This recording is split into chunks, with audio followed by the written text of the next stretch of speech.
প্রিয় দর্শক আসসালামু আলাইকুম, সকলকে স্বাগত জানাচ্ছি ডক্টর টিভির আজকের এই বিশেষ আয়োজন থেকে। আমি আব্দুল গনি বিদ্যান আপনাদের সাথে রয়েছি। আর আমাদের মাঝে এই স্টুডিওতে এমনই একজন ব্যক্তি রয়েছেন যিনি আজকের এই স্টুডিওকে আলোকিত করেছেন। তিনি শুধু বাংলাদেশের গর্ব নয়, তিনি ডাক্তার সমাজের অহংকার, যিনি সাম্প্রতিক সময়ে পৃথিবীর সর্বোচ্চ পর্বত জয় করেছেন, তারপর ফিরেছেন সুস্থ এবং সুন্দরভাবে আমাদের মাঝে। তিনি বাংলাদেশের লাল সবুজের পতাকা পথ পথ করে উড়িয়েছেন এভারেস্টের চূড়ায়। নিশ্চয়ই এতক্ষণে বুঝে গেছেন আমরা কার কথা বলছি।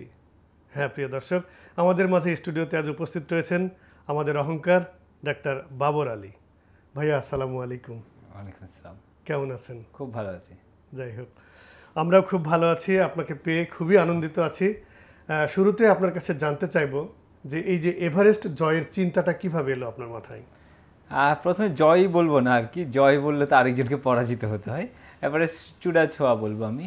তো এটার পেছনে ড্রাইভিং ফ্যাক্টর যদি আমি বলি, একটু পেছন থেকে বলি। আর আমি দুইটা বইয়ের কথা খুব বলতে হয়। একটা বিভূতিভূষণ বন্দ্যোপাধ্যায়ের হচ্ছে চাঁদের পাহাড়, এই বইটা পড়ে আমি খুবই ইন্সপায়ার্ড হই। দুই সেন্ট্রাল ক্যারেক্টার ছিল, শঙ্কর আর ডিয়েগো আলভারেজ। একটু কোট করার লোভও সামলাতে পারছি না। এই বইয়ের একটা লাইন ছিল, শঙ্কর ডিয়েগো আলভারেজ সম্পর্কে বলেছিল যে উনি সেই দলের মানুষ, সারা আকাশ হচ্ছে যাদের ঘরের ছাদ, আর সারা পৃথিবী যাদের পায়ে চলার পথ। ওইটা নিয়ে হচ্ছে ছোটোবেলায় বই পড়ে হচ্ছে অ্যাডভেঞ্চারের খুব শখ জেগেছিল। শক্তি সামর্থ্য বা ওই সময় বয়সে খুব ছোটো ছিলাম, কোনোটাই ছিল না। পরবর্তীতে আরেকটা বই খুব ইন্সপায়ার করে হিমালয় যাত্রা বা এইসবের ক্ষেত্রে, সেটা সমরেশ মজুমদারের গর্ভধারিণী। তাহলে কি এটা হুট করে না? না, একদম হুট করে না, ডেফিনেটলি না। আর প্লাস হচ্ছে আমি যখন থেকে হিমালয়ে যেতে শুরু করেছি, হিমালয় পর্বতমালার নানান পর্বতে যেতে শুরু করেছি 2014 সাল থেকে।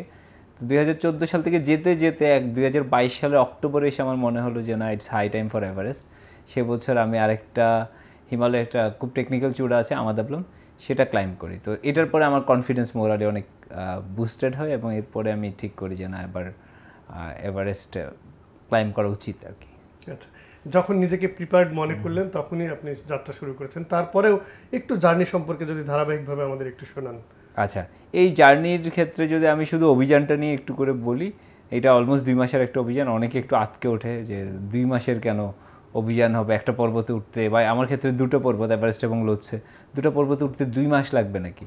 তো 2 মাস কেন লাগে, এটা একটা কারণ আছে। অ্যাক্লামাটাইজেশন বলা হয়। অ্যাক্লামাটাইজেশন মানে হচ্ছে অতি উচ্চতার সাথে খাপ খাওয়ানো, অতি উচ্চতা এবং নিম্ন তাপমাত্রা দুটোর সাথে। তো এই প্রসেসটা করতে গিয়ে আসলে এই মূল সময়টুকু লাগে। আমি 1 এপ্রিল বাংলাদেশ ছাড়ি কাঠমান্ডুর উদ্দেশ্যে। প্রথম 2 দিন আমার সময় চলে যায় কাঠমান্ডুতে নানান হচ্ছে পর্বতারোহণের উপযোগী নানান সরঞ্জাম, পারমিট, এইসব ব্যাপারে হচ্ছে আমার এদিক সেদিক যেতে আমার প্রথম 2 দিন কেটে যায়। 4 এপ্রিল আমি হচ্ছে লুকলা বলে একটা জায়গা আছে, লুকলা একটা এয়ারপোর্ট আছে, যেটা লুকলাকে বলা হয় খুম্বু, যে রিজিয়ন সলখুম্বু, এটার গেটওয়ে। তো এটাতে আমি হেলিকপ্টারে যাই ওই জায়গায়, এবং ওখান থেকে হাঁটা শুরু করি। অনেকগুলো ছোট্ট ছোট্ট গ্রাম জনপদ পেরিয়ে 10 এপ্রিল পৌঁছাই বেস ক্যাম্পে। আর এরপরে যে অ্যাক্লামাটাইজেশনের কথা বলছিলাম, সেটা শুরু হলো। বেস ক্যাম্প থেকে ক্যাম্প 1 গেলাম, আবার ফিরলাম, ক্যাম্প 1 থেকে ক্যাম্প 2 গেলাম, আবার ফিরলাম, এবার ক্যাম্প 3, এরকম করে এই জিনিসটা অ্যাক্লামাটাইজেশনটা হয়, উচ্চতার সাথে খাপ খাওয়ানো। এটা করতে বাকি সময়টুকু গেল, এবং ফাইনালি 19 মে হচ্ছে আমি এভারেস্টের চূড়ায় বাংলাদেশের লাল সবুজ পতাকা হাতে দাঁড়ালাম। আর 21 মে লোৎসে নামে যে পর্বত, পৃথিবীর 4র্থ সর্বোচ্চ পর্বত, সেটা চূড়ায় দাঁড়ালাম। আচ্ছা, তো আপনি যেভাবে জার্নিটা করলেন, চাইলে কি যে কেউ আসলে এভাবে যেতে পারে, নাকি এটার কোনো অ্যাপ্রুভাল দেওয়া লাগে, কোথাও পরীক্ষা দেওয়া লাগে, এরকম কোনো জায়গা নেই? যে কেউ মানে এক হলো কোনো অ্যাপ্রুভাল বা স্পেসিফিক কোনো কিছু প্রমাণ করে যেতে হবে, ব্যাপারটা এমন নয়। আবার যে কেউ যেতে পারে এটা বললে মানে অনেককে হচ্ছে হয়তো অনেকেই একদম ইনএক্সপেরিয়েন্স কেউ উৎসাহিত হবে, সেটাও আমি বলতে চাই না। নাম্বার 1 হচ্ছে আমি 2014 থেকে হিমালয়ের নানান পর্বত মেলায় যাচ্ছি। 24 সালে আমার এসে মনে হলো যে আই এম রেডি নাও। তো আমি কেন একদিন যাইনি? 14 পরে 15তেই তো যেতে পারতাম। এটা আমি যাইনি কারণ আমি নিজেকে ধীরে ধীরে তৈরি করছিলাম। এটা খুব ইম্পর্টেন্ট। ওই সময় আমি 5000 মিটার পর্বত যাচ্ছিলাম, তারপর 6000 মিটার, এরপর 6000-এর চেয়ে আরেকটু বেশি, 6500, 6800। ধীরে ধীরে ধাপে ধাপে নিজেকে তৈরি করতে হবে। তবে হ্যাঁ, কোনো স্পেসিফিক ক্রাইটেরিয়া নেই যে এইটা হতে হবে, ওজন এত থাকতে হবে, বা উচ্চতা এত হতে হবে এরকম কোনো ব্যাপার সেবার নেই। নারী পুরুষ তাদের কোনো একদম না, কোনো কিছু নেই। আচ্ছা আচ্ছা। একটা বড় সংখ্যক নারী প্রত্যেক বছরই ক্লাইম করে। ঠিক যে মুহূর্তে আপনি এভারেস্টের চূড়ায় উঠে দাঁড়ালেন তখনকার অনুভূতিটা আসলে কি ছিল?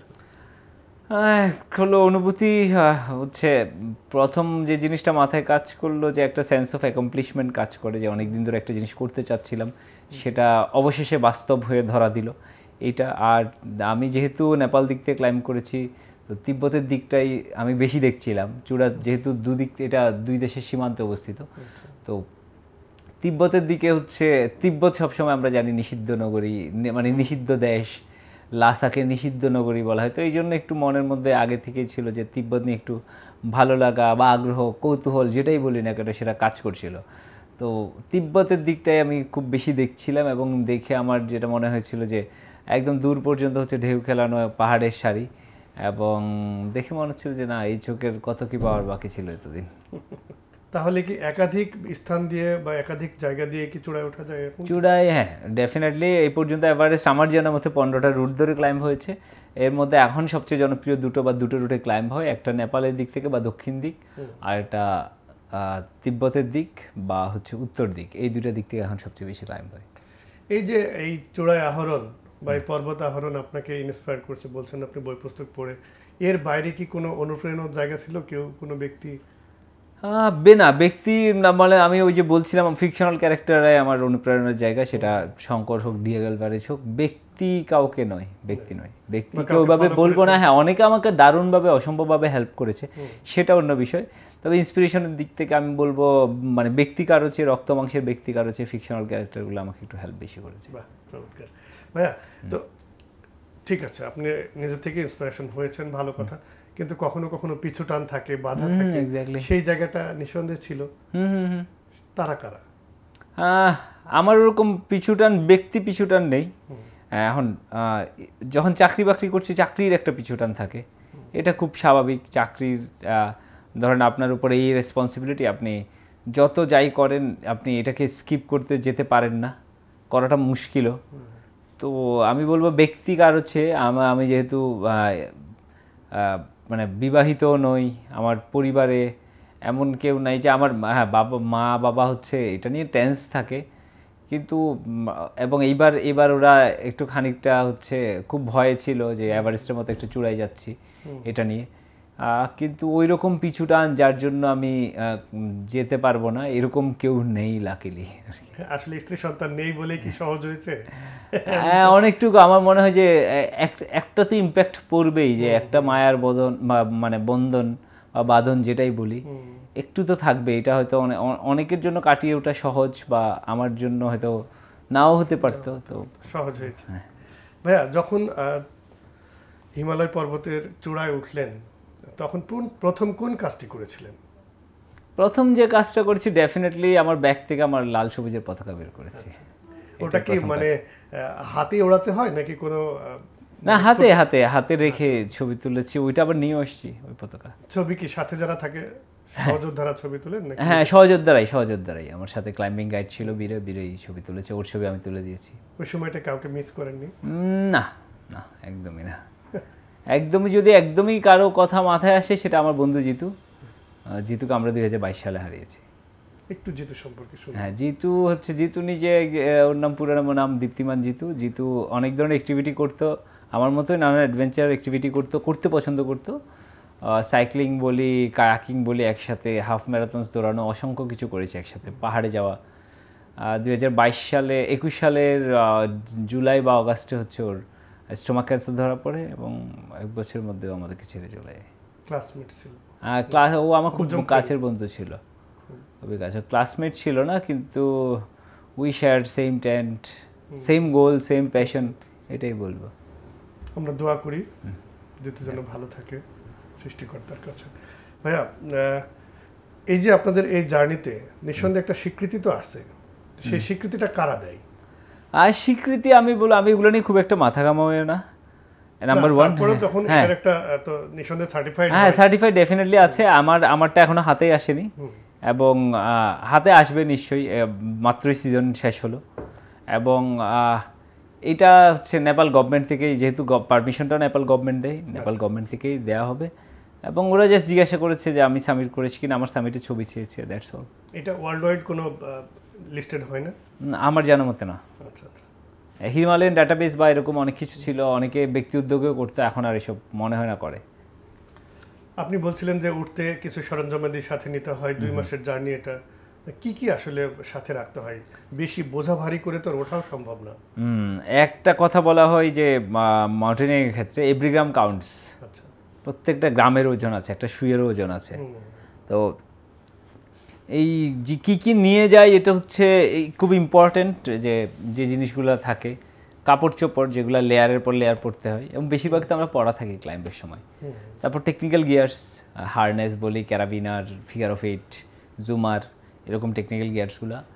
এছাড়া যদি আরও বলি খাবার দাবার, স্টোভ, ডাউন জ্যাকেট, বা মোটামুটি আলটিমেটলি কাপড় চোপড়, এগুলো ভেরি ইম্পর্টেন্ট। এটা যার যারটা সেই শুধু বহন করে, অন্য কেউ তো আর এটা সহকারী হিসেবে তো নেওয়ার সুযোগ নেই? না না, কিছু ক্ষেত্রে হয়তো শেরপারা হেল্প করে, কিন্তু বেশিরভাগ ক্ষেত্রে হচ্ছে নিজেকেই নিতে হয় আর কি। তারা কি একেবারে পর্বতের চূড়া থেকে মানে সমতল থেকে চূড়া পর্যন্ত যায়, হেল্প করে সাথে কেউ থাকে? হ্যাঁ, শেরপা যারা আছে ওরা বেশিরভাগ ক্ষেত্রেই এটা করে। তো সাথে কি মেডিকেল টিম থাকে? না না, মেডিকেল টিম থাকে না। মেডিকেল ফেসিলিটিস থাকে, সেটা থাকে হচ্ছে নিচের দিকে, মানে বেস ক্যাম্পে মেডিকেল ফেসিলিটিস আছে, সেটা HRA বলে একটা অর্গানাইজেশন চালায়, হিমালয়ান রেস্কিউ অ্যাসোসিয়েশন। তো ওটা উপরের দিকে থাকে না। না, আমরা যে এই যে কখনো কখনো শুনি যে হিমালয়ে গিয়ে যারা আত্মাহুতি দেন বা আর ফেরার সুযোগ থাকে না, তারা তাহলে কোন অসহযোগিতা বা কোনটুকুর অভাবে তারা মানে মৃত্যুর কোলে ঢলে পড়ে? অনেকগুলো কারণ। এক হলো কেউ এক্সস্টেড হয়ে গেল, শক্তি নেই, এটা হতে পারে। মাউন্টেন সিকনেস হতে পারে, কারো অল্টিটিউডটা শ্যুট করতেছে না, এমন হতে পারে। মারা যায় এগুলোর চেয়েও বেশি সেরিব্রাল এডিমা, মস্তিষ্কে পানি জমে গেলে, high altitude cerebral oedema, high altitude pulmonary oedema, ফুসফুসে যদি বাতাসের বদলে পানি জমে যায়, এই জিনিসগুলো এগুলো হচ্ছে সবচেয়ে বেশি ভোগায় আর কি। তাপমাত্রা কেমন থাকে সে সময়? আমি সবচেয়ে লোয়েস্ট তাপমাত্রা পেয়েছি -45। -45? সেটা কি মানে চূড়ায়? চূড়ায় যেতে রাতে সম্ভবত আরো কমে গেছে। তখন কি ভাই, মানে আইস না মেঘ, কোনটা এসে আসলে ফিল করেন কোনটা? ওই সময়ে না, ওই সময় তো খুবই ঠান্ডা। আইস হচ্ছে মেঘ, মানে ডিপেন্ড করে আসলে। হোয়াইট আউট হলে মেঘ, অন্য সময় আইস। এবারে একটু আপনি যেহেতু পেশাগতভাবে একজন ডক্টর, তা কোনটি বেশি আপনার কাছে সহজ মনে হয়েছে বা কঠিন, ডক্টর হওয়াটা নাকি এভারেস্ট জয় করা? দুইটার চ্যালেঞ্জ একদমই ডিফারেন্ট। কারণ পর্বতে ভুল করলে হচ্ছে নিজের লাইফ রিস্ক আছে, MBBSও ভুল করলে পেশেন্টের লাইফ রিস্ক আছে, কিন্তু দুইটার চ্যালেঞ্জটা ডিফারেন্ট। এখানে অনেক অ্যাডভার্স কন্ডিশনের মধ্যে দিয়ে এগোতে হয়। অ্যাডভার্স ইন এ সেন্স যে প্রচুর ঠান্ডা হাওয়া, তুষারপাত, ঝড়, এগুলোর মধ্যে দিয়ে আগাতে হয়। MBBS তো আপনি বাসায় বই পড়ে অনেক কিছু করতে পারেন। এটা একটা ব্যাপার থাকে। ওই যে বলছিলাম যে দুইটাকে আসলে কম্পেয়ার করা উচিত না, কিন্তু কম্পেয়ার করতে হয়। এই জন্যই আপনি একজন ডাক্তার, আপনি পর্বত আরোহণ করছেন, আর সাধারণ মানুষ আমি যদি করি তাহলে দুজনেরটা দুই রকম হবে। হ্যাঁ, আপনি অনেক কিছু ফিল করতে পারেন, আপনি নিজেকে যেমন কন্ট্রোল করতে পারছেন, ঠিক এমনই মুহূর্তে দেখলেন আপনার সহযোদ্ধা অসুস্থ হয়ে পড়ছেন, আপনিও অসুস্থ, কোনটিকে প্রায়োরিটি দিবেন? না, আমি অসুস্থ হলে আগে আমার নিজেকে, আমি অসুস্থ অবস্থায় তার কাউকে রেস্কিউ করতে পারবো না। আপনি যে ডক্টর। না, আমি নিজেও যখন অসুস্থ, আমি আর কাউকে রেস্কিউ কিভাবে করব? আচ্ছা, এটা একটা ব্যাপার যে তারপর এবার আমার জন্য আমার দলে যারা আছে ওরা ভুগবে, এটা যাতে না হয়। আগে নিজে সুস্থ থাকাটা ইম্পর্টেন্ট। আর তবে হ্যাঁ, এটা যেটা বললেন যে পর্বত মায়া দেখানোর জন্য সবচেয়ে অনুপযোগী স্থান। এই এভারেস্ট জয় করার আগে আর কোথায় কোথায় বলছিলেন যে আপনাদেরকে ট্রেন আপের জন্য বা নিজে থেকে যাওয়া যেতে হয়েছিল, সেই জার্নিটা একটু বলবেন? এভারেস্ট হচ্ছে, যদি আমি ট্রেনিংয়ের জন্য বলি, প্রথাগত ট্রেনিং করেছি আমি। বেসিক মাউন্টেন কোর্স করেছি ভারতের উত্তরকাশীর উত্তরাখণ্ড বলা হয়, ওখানে উত্তরাখণ্ডের উত্তরকাশী একটা ইনস্টিটিউট আছে, Nehru institute of mountaineering, Indian army চালায়, 28 দিনের কোর্স হয়। তো এই কোর্সটা খুব ইম্পর্টেন্ট একটা কোর্স, কারণ হচ্ছে রক ক্লাইম্বিং শেখায়, আইস ক্লাইম্বিং শেখায়, স্নো ক্লাইম্বিং শেখায়, এই তিনটার মিশেল হয় এবং খুব ভালো একটা কোর্স। তো আমি পার্সোনালি ওটা গেছি, আর অনেকগুলা 6000 মিটার পর্বতে গেছি। আচ্ছা আচ্ছা। এই যে বীরের বেশে গর্বের সাথে যখন দেশে ফিরলেন, তখন প্রথম মানে কার কাছে ছুটে গিয়েছিলেন? প্রথম আমাকে এয়ারপোর্টে রিসিভ করতে এসেছিল আমার ক্লাবের ভাই ব্রাদাররা, তো ওদের কাছেই প্রথম যাওয়া, আর পরে ফিরে এসে তো বাড়ি এসে মা বাবা। আচ্ছা, ধরুন আর যদি ফেরা না হতো, তাহলে আপনার শেষ কথা কি থাকতো? আমি কখনো চিন্তাই করিনি যে ফিরবো না। I knew that I will come back.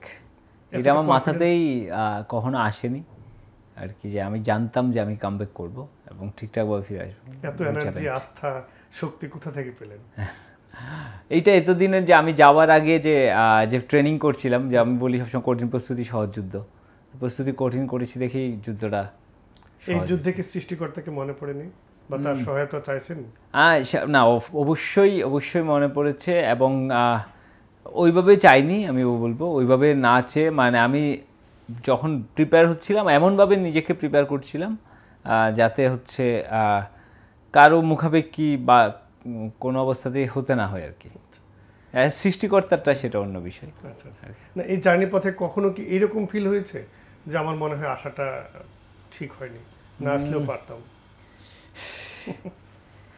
পুরো জার্নিতে না, ওই শুধু একবারই মনে হচ্ছিল যে 2.5 ঘন্টা যখন তুষার জোরে আটকেছিলাম এভারেস্ট থেকে নামার সময়, তখন মনে হচ্ছিল আরে এটা কবে থামবে, এইটুকু মনে হচ্ছিল। তখন আপনার আশেপাশের পরিবেশটা কেমন ছিল একটু বলবেন, বা যাতে সহযোদ্ধারা কি অবস্থায় ছিলেন? আশেপাশে যারা ছিলেন ওদেরও সবাইকে ব্যাক পেতে হচ্ছিল, কারণ 2.5 ঘন্টা ধরে যখন আপনার বাতাস, ঠান্ডা বাতাস আর হচ্ছে তুষার আপনার মুখে ঝাপটা দিয়ে যাচ্ছে, তখন একটু মুশকিল আর কি। ঠিক যখন তুষার ঝড় হচ্ছিল বলছিলেন, তখন কি ভয় করেনি?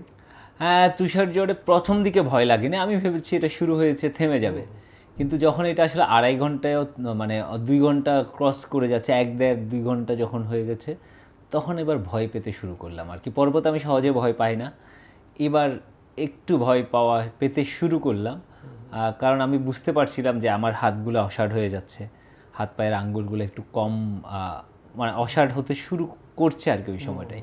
তো এই জন্য ভয় পাচ্ছিলাম, যদিও আমি সেটার রক্ত সঞ্চালনটা ঠিক রাখার জন্য হাতগুলাতে এমনভাবে নড়াচড়া করছিলাম যাতে এটা ঠিকঠাক স্বাভাবিক থাকে।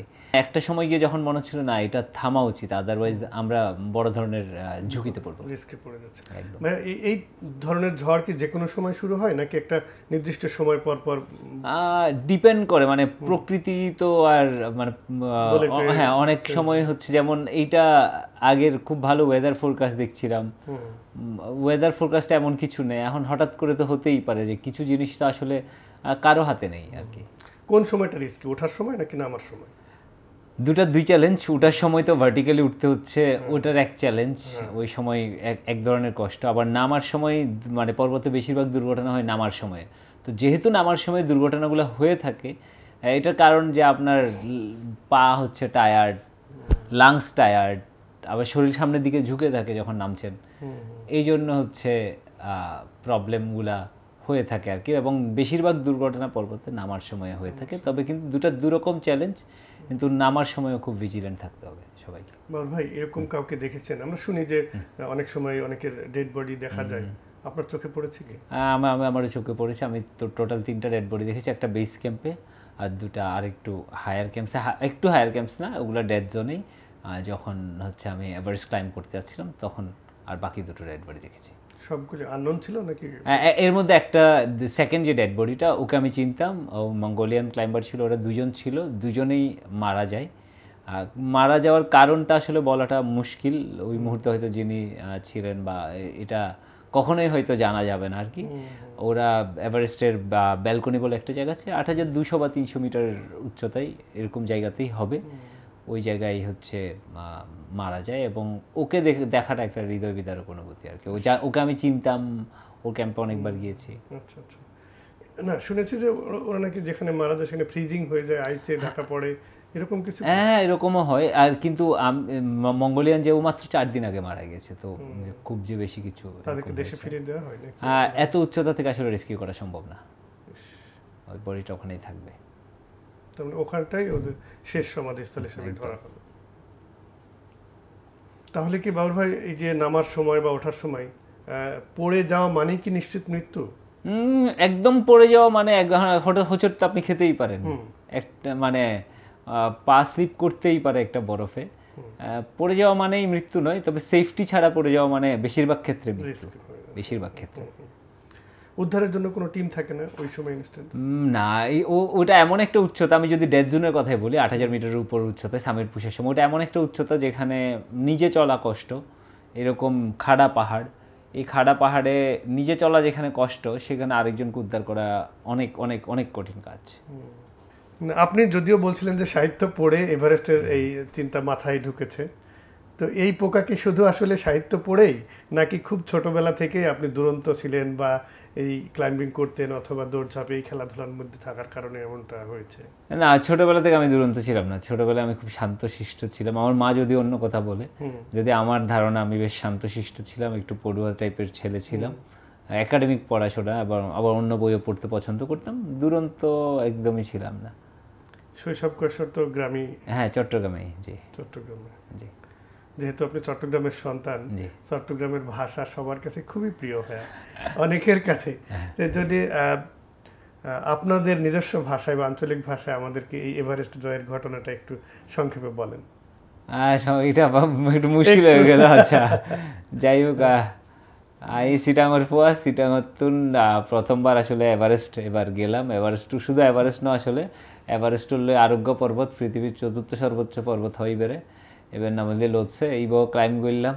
তো আর বাড়ি হালদা পারর, একদম হালদা পারত, হালদা নদীর পারত, হালদা পারত তুন এভারেস্টের চূড়া পর্যন্ত রাস্তায় একদমই যদি হই এত সহজও ন, স্মুথ নো আসিলারি, বহুত প্রতিবন্ধকতা ইউনিয়ন পাড়ি দিয়ে না ফাইনালি এভারেস্ট এবং লোদছে এই দুই চূড়া তাই দেশের পতাকা হাতে দিয়ে এলাম। আর কেমন লাগছে হেনে পর না? হ্যাঁ, ভালো। মানে এভারেস্ট জয়ের এটাও মানে এভারেস্টের অভিযানের গল্প চট্টগ্রামের ভাষায় আগেও বলা হয়েছে, অনুভূতিটা বলেন। আর যে হনো চূড়াত আসলে দেশের পতাকা তো তিয়েবের অনুভূতি তো আসলে সবসময় অন্যরকম। আর হনো কিছু দিয়ে নেই ওরা আসলে ভাষায় প্রকাশ করানো মুশকিল আর কি। তো নতুন যদি কেউ যেতে চায়, আপনার চিটাগংয়ের যদি কেউ যেতে চায়, তাদেরকে কি বলবেন? সে ফুয়াবো কি করবেন? যদি অনারের মধ্যে কেতে মনে হইতে না মানে 8000 মিটার বা এভারেস্ট হিলে ক্লাইম্ব করিবেন, তো একখান পরামর্শ দিয়ে পहिले ষোড়ত্তন শুরু গরম পড়িব। ষোড়ত্তন বলতে বান্দরবানের ট্র্যাক দিয়ে না শুরু করলেন, এরপরে ধীরে ধীরে যেখানে হাই অ্যালটিটিউড ট্র্যাক আছে এন্ডে গেলেন, এরপরে 5000 মিটার, 6000 মিটার, 7000 মিটার, এরপরে যদি মনে হইতে না আয় আর একটু এবার প্রস্তুত, তাহলে এবার এভারেস্ট হলে যাইতে পারেন। আর যদি হকিতে কোনো ধরনের সাহায্য সহযোগিতা লাগে, আল্লাহ যোগাযোগ করতে পারেন। বাহ, দর্শক, এই যে চিটাগংয়ের ভাষায় ভাইয়া যে আমন্ত্রণ জানালো, যারা এই এভারেস্ট জয় করতে চান তারা যোগাযোগ করতে পারেন। ভাইয়া অসংখ্য ধন্যবাদ। বাবা ভাই, আপনি সুন্দর করে বলেছেন আপনার ভাষায়।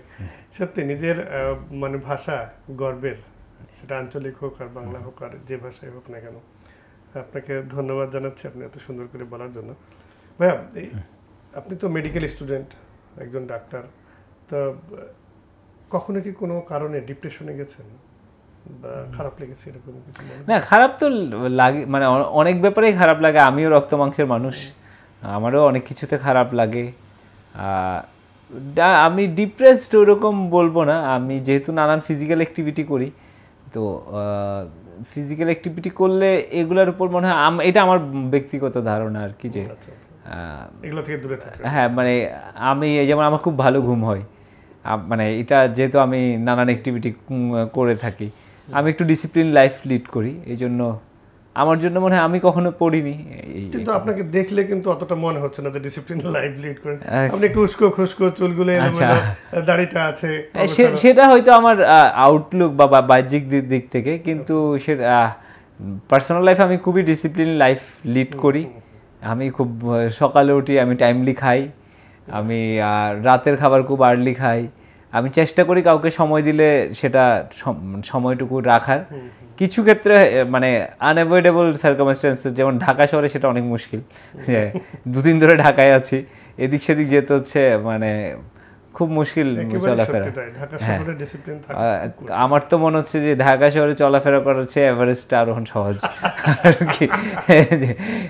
এত অবস্টাকেল, এত জ্যাম বা এত কিছু আরে এত আনঅ্যাভয়েডেবল সার্কামস্ট্যান্সেস থাকে আর কি। যাই হোক, এটা অন্য আলোচনা। চমৎকার বলেছেন বাবুল ভাই, যে ঢাকা শহরের চেয়ে মনে হচ্ছে এভারেস্ট সহজ। মানে এখানে মুভ করা বা এত মুশকিল আর কি।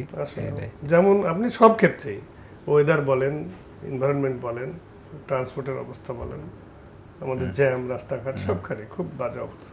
এবারে ঝটপট কয়েকটা বিষয় আপনার কাছে একটু জেনে নিব। তার আগে একটু পার্সোনাল বিষয় শুনে নিন। জীবনের এই সময়টা এসেছেন, বলছিলেন যে বাবা মা ছাড়া নেই, তো প্রিয় মানুষ কবে আসবে? প্রিয় মানুষ আমার অসংখ্য প্রিয় মানুষ, তো অনেক প্রিয় মানুষ আমার। আপাতত ওই ধরনের কোনো ইচ্ছে নেই। বিয়ে শাদী নিয়ে আমি একদমই ভাবিত নই বা এটা নিয়ে একদম কনসার্নই নই। There so many other things to do apart from doing that marriage. অনেকগুলো মাউন্টেন ক্লাইম্ব করার আছে, অনেক অ্যাডভেঞ্চার করার বাকি আছে, এদিকে ফোকাস রাখতে চাই। আপনি হয়তো ভাবছেন না, কিন্তু যদি কেউ আপনার অপেক্ষায় থাকে, আপনাকে নিয়ে ভাবছেন, তার জন্য দ্যাটস হার প্রবলেম। আমি একদমই ভাবি, আমার অনেক বন্ধু বান্ধব আছে, দ্যাটস প্রিটি ওকে, কিন্তু এটা নিয়ে আমি একদমই আমার ওই যে আমার মনে হচ্ছে আমার ফোকাসটা সরে যাবে, আমি অন্য অনেক কিছু নিয়ে ভাববো। আমি পর্বতে খুব নির্ভর থাকি, তো যারা সংসার করে তারা এই ধরনের না তারা যায় না একদমই, আমি সেটা বলছি না। অনেক লোকজন আছে যারা একদম পুরোদস্তু সংসারী হয়ে এসব করে। আমার ক্ষেত্রে মনে হয় আমার ফোকাসটা সরে যাবে, এটা আমার পার্সোনাল বিলিফ, এবং আমি এটা বিশ্বাস করি দেখে আমি এইসব কিছুতে জড়াচ্ছি না আপাতত। এমন প্রশ্নের উত্তরে আমাকে জানতে খুব ইচ্ছা হচ্ছে আমার, যে ফোকাস কোনটা? আসলে আপনি একজন ডক্টর, এটা একটা কথা, আবার আপনি হচ্ছে মানে পর্বত বিজয়ী, সুতরাং ফোকাস কোনটা গুরুত্ব দেবেন? আপনার কাছে তো অনেক রোগী এটাও প্রত্যাশা করে যে আমি বাবর স্যারের কাছে গিয়ে একটু সেবা নেব, সুস্থ থাকবো। আচ্ছা, আমি ওভাবে আসলে কখনো চেম্বার করি না, নাম্বার ওয়ান। আমি শুধু আমার মনে আছে আমি 2 মাস চেম্বার করেছিলাম।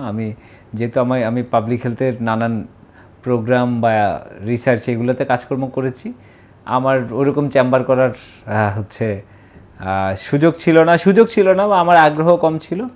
তো ওই ক্ষেত্রে ফোকাস ডেফিনেটলি, এটাও ফোকাস। আমি আর কোনো কিছু জানি না, আমি ডাক্তারি বাদে আমার জীবিকা নির্বাহ করতে হবে, আমারও অ্যাডভেঞ্চারের জন্য পয়সা জোগাতে হবে, এটাও একটা কনসার্ন। তো আমার ডেফিনেটলি দুইটা অ্যাডভেঞ্চারও ফোকাসে আছে অবশ্যই। ডাক্তারিটা আমার বাবা মা চাই আমি একটু ডাক্তারিটা করি, ইভেন চেম্বার করি, যদি আমার সেটা পছন্দ না, কিন্তু হ্যাঁ ওদের এই আবদারটা আমি রাখবো না। এটার জন্য সাধুবাদ জানাই, অবশ্যই আবদার রাখবেন। রোগীর আবদারের পাশাপাশি প্রিয় ভালো মানুষের যদি কেউ থাকে, ভালোবাসার মানুষকেও আপনি অ্যাকসেপ্ট করবেন, এটা থেকে দূরে থাকবেন না, এটা আমাদের চাওয়া।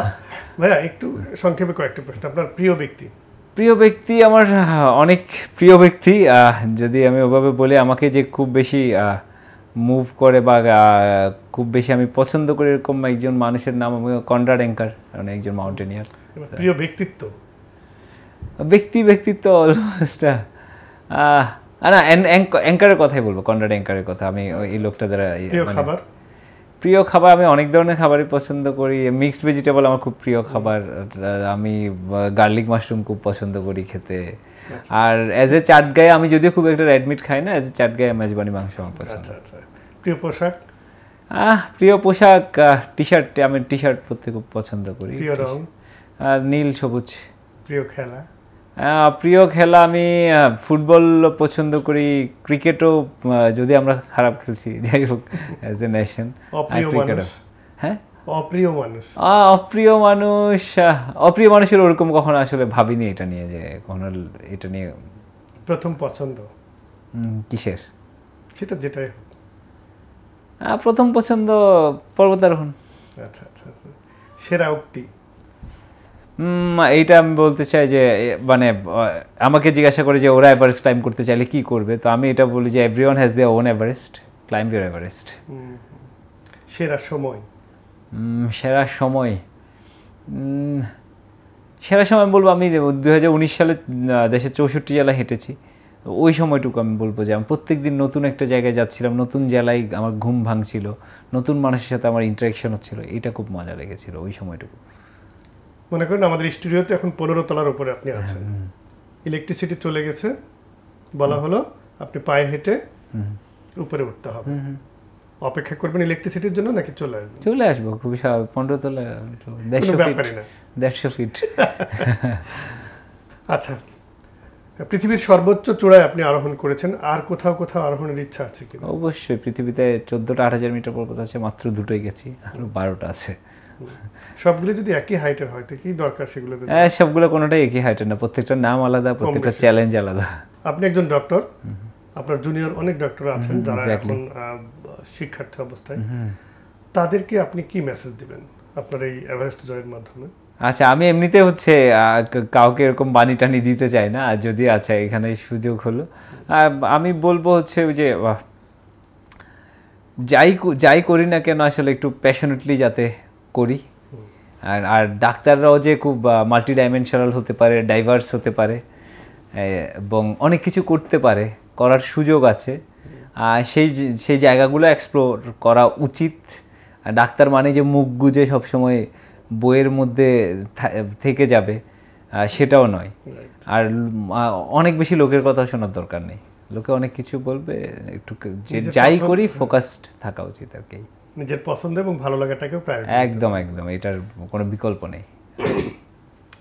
দেখতে দেখতে আমাদের অনুষ্ঠানের একেবারে শেষ সময় চলে এসেছে, তারপরও আপনার কাছে জানতে চাইবো, এবারে শুধুমাত্র তাদেরকেই বলবেন যারা আপনার মতো হতে আগ্রহী, যারা এভারেস্ট জয় করতে চায়, পর্বত আরোহণ করতে চায়, তাদের প্রতি আপনার কি পরামর্শ আছে সরাসরি দর্শককে? আমি বলি যে মাউন্টেনিয়ারিং বা পর্বতারোহণ, এটা 3টা এম দিয়ে গঠিত। 3টা এম লাগে। নাম্বার 1 লাগে মাইন্ড লাগে, নাম্বার 2 মাসল বা এন্ডুরেন্স লাগে, আর ফাইনালি মানি। তো এই 3টার মিশেল হতে হবে, এবং হুটহাট করে কোনো পর্বতে যাওয়ার চেয়ে ধাপে ধাপে এগোনো ভালো। বাবর ভাই, আপনাকে অসংখ্য ধন্যবাদ জানাচ্ছি। আপনি কষ্ট করে আমাদের স্টুডিওতে এসেছেন, আমাদেরকে সময় দিয়েছেন, আমাদের দর্শকদের সাথে কথা শেয়ার করেছেন। আপনার প্রতি আমরা অসংখ্য ধন্যবাদের পাশাপাশি কৃতজ্ঞতাও জানাচ্ছি। আশা করছি ডক্টর টিভিতে আপনাকে আবারও ভবিষ্যতে পাবো। অনেক ধন্যবাদ ডক্টর টিভিকে আজকে আমাকে আমন্ত্রণ জানানোর জন্য। আপনাকে অনেক ধন্যবাদ। Thank you very much. প্রিয় দর্শক, এই ছিল আমাদের আজকের বিশেষ আয়োজন। এতক্ষণ আপনারা আমাদের সাথে ছিলেন, সেজন্য অসংখ্য ধন্যবাদ জানাচ্ছি। আর ডাক্তার বাবর আলী ভাই আমাদের যে সকল পরামর্শ দিলেন, যে কথাগুলি বললেন, নিঃসন্দেহে সেখান থেকে আমরা কিছুটা হলেও উপকৃত হয়েছি। আগামীতে আবারও দেখা হবে, কথা হবে, সেই প্রত্যাশা ব্যক্ত করে ডক্টর টিভির আজকের এই বিশেষ আয়োজন থেকে আমি আব্দুল গনি বিদ্যান বিদায় নিচ্ছি। সকলে ভালো থাকুন, সুস্থ থাকুন, নিরাপদে থাকুন, সেই প্রত্যাশায় আল্লাহ হাফেজ।